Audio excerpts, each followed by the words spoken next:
माझ्याकडून कुरुशी समाजाला पूर्ण पाठिंबा आहे।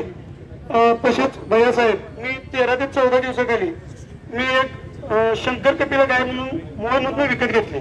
पिपरीमध्ये माझी गाडी अडवली होती। चार लोक होते, शिफ्ट मध्ये आले होते, गोरक्षकच होते। पण मी त्यांना बोललो, बाबा सोडा, मी पण एक शेतकरीच आहे। तर नाही गाय तुम्ही काबाली घेऊन चालला, तू मुसलमानाचा आहे असं माझ्यावर आरोप केला। तर मी भैयासाहेबांना म्हणजे 13 दिवसाखाली तुम्हाला फोन केलेला आहे, तुम्ही कुठे मीटिंग मध्ये असाल मला माहित नाही। मग भैयासाहेबांचं नाव घेतल्यावर त्यांनी गाडी हायशी सोडून दिली।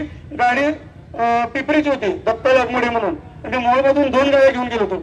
आणि तसाच कुरुशी समाजावर जो अत्याचार होतोय, माझ्या टोटल 45 गायी शेखबाबा गावला शेख वस्तीवर आहेत। मी स्वतः शेतकरी आहे, माझा दूध धंदा व्यवसाय आहे। तर माझ्या टोटल 13 गायी गेलेत येऊन आज 19वा दिवस आहे। तर माझे 9 कालवडी झालेत। मी आज रोजी 9 कालवड्याला दूध पाजतोय, तर ही माझी नुकसान जी होते त्याला जबाबदार कोण?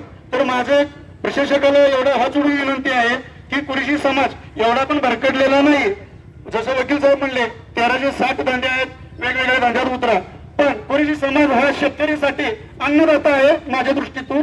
कारण हा आमची राखड जनावर ऊस कालवड खोंड जी विकतात कापतात ती त्यांच्या उदरनिर्वाह होतं।